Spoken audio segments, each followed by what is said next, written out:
Getting arrested is a rite of passage for many actors, and they usually wind up walking free before long. However, these film and TV stars might be behind bars for the rest of their lives.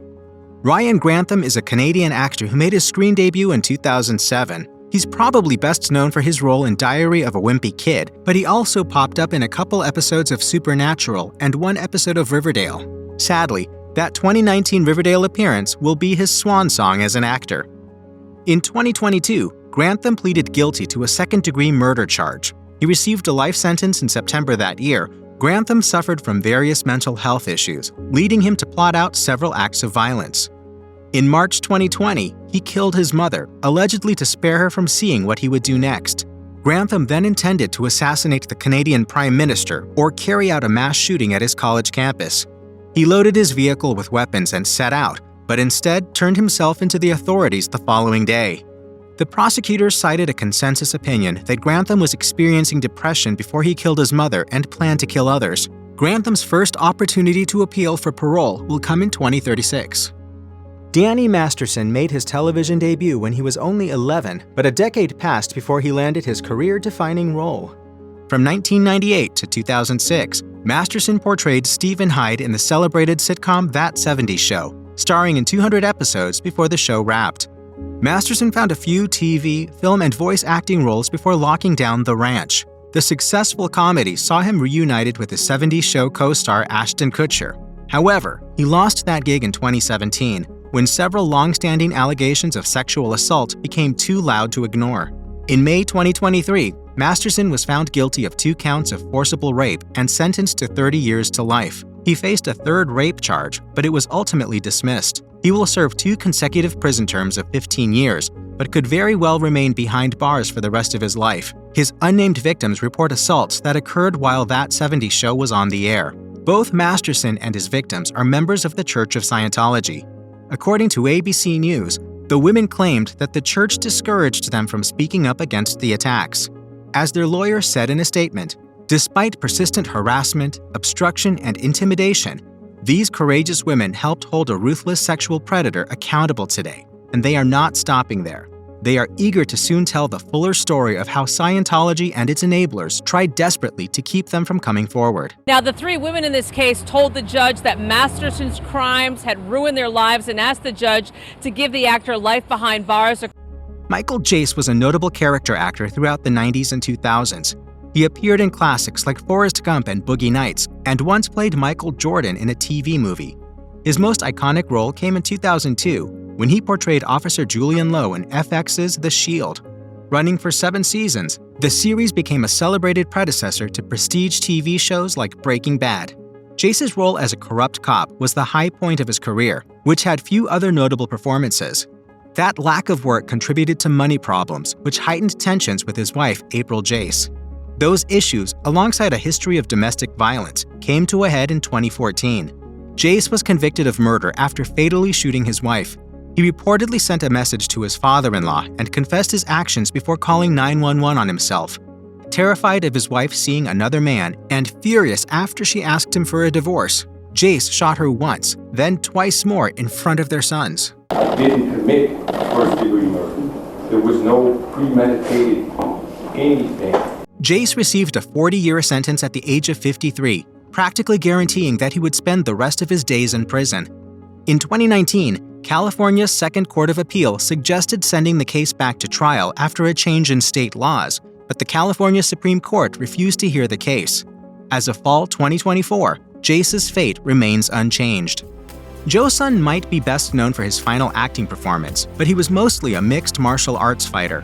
Though with a record of 0 wins and 4 losses, acting might have been a better direction. His most iconic role was in the first Austin Powers movie.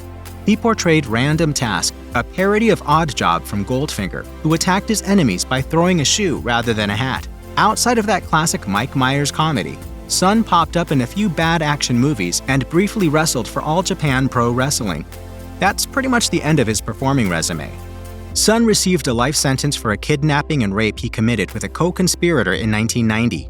Sun was eventually brought to justice when, after he confessed to felony vandalism in 2008, a DNA test linked him to the 1990 attack. He received his life sentence 3 years later, but then added another charge to his incarceration. While in Wasco State Prison, Sun allegedly killed his cellmate in a brawl. He was convicted of voluntary manslaughter and sentenced to an additional 27 years. Kalaan K.R. Walker is a young actor and rapper who made his cinematic debut in the 2017 drama Kings.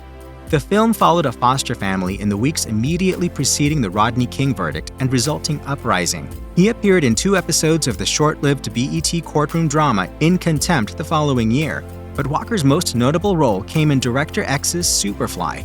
That 2018 project, a remake of the 70s blaxploitation classic of the same name, came from producer Joel Silver and rapper Future.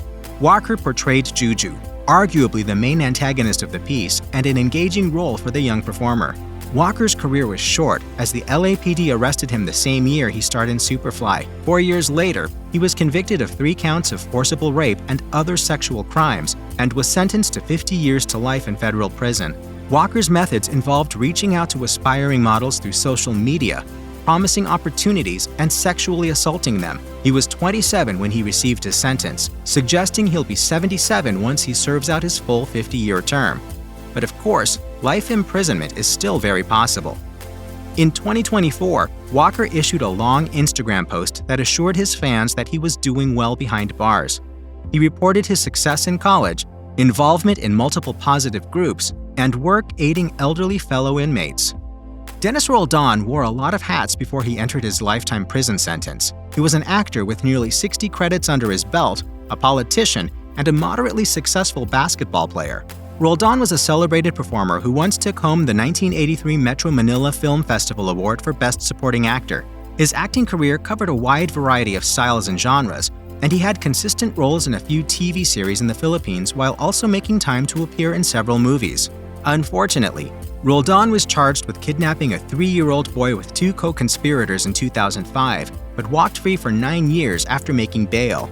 In 2014, he faced a local judge and received a life sentence at the new Bilibid prison in Muntinlupa City.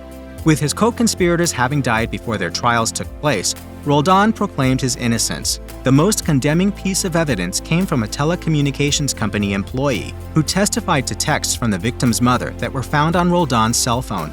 Those messages showed that Roldan had reportedly demanded 200 million Philippine pesos, or just under $3.5 million, for the boy's release.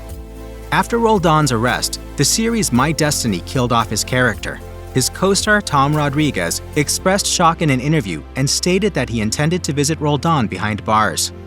Karm Gilespie is a minor Australian actor best known for a couple of appearances on the police procedural series Blue Heelers.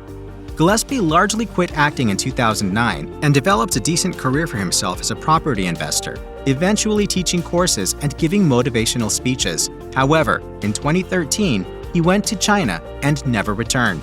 He was always a very forward person on the internet, and he was not making any outcries. Several friends looked into his disappearance, only to discover that he was being held in a Chinese prison for 7 years after allegedly attempting to transport 7.5 kilograms of methamphetamine out of the country. In 2020, he received a death sentence, but several sources maintain that there's more to the story. According to the Sydney Morning Herald, Gillespie's business partner claims he is the victim of a setup, saying, "He was over there meeting investors for a deal. They asked him to carry presents back to their partners in Australia, which included handbags. The drugs were in the handbags. It was a setup." The Guardian spoke to BBC foreign correspondent Peter Humphrey, who was also detained in China for several years. Humphrey accused the Chinese government of using Gilespie as, quote, "a point of leverage and negotiation which they can inject into their discussions with the Australian government." Though Chinese state media denies any connection between Gillespie's case and their relationship with Australia, Gillespie's situation remains grim. In fairness, Bobby Beausoleil is more of a convict who occasionally did some acting. This infamous member of the Manson family was sentenced to death way back in 1970 for the 1969 murder of Gary Hinman. Thanks to a change in California policy, Beausoleil's sentence was commuted to lifetime imprisonment. He's made several unsuccessful attempts to apply for parole, but remains in prison as of 2024. He was 74 at the time of his last parole hearing, which was denied, and he'll be 77 for his next attempt in January 2025. It's safe to assume that, despite his best efforts, Beausoleil will likely spend the remainder of his life behind bars. Beausoleil's acting career was considerably shorter than his prison sentence. His first role was in The Ramrodder, an X-rated project from 1969, and the second is the short Invocation of My Demon Brother by Kenneth Anger. Beausoleil also appeared in the cult classic 1967's Mondo Hollywood. It's technically a documentary, but he and the other performers also played characters, making it a bit tough to place. Beausoleil is much more prolific as a musician, providing the score for a few projects while behind bars, including the experimental film Lucifer Rising. If you or anyone you know has been a victim of sexual assault or child abuse, please contact the Rape, Abuse, and Incest National Network website or contact RAIN's National Helpline at 1-800-656-HOPE 4673.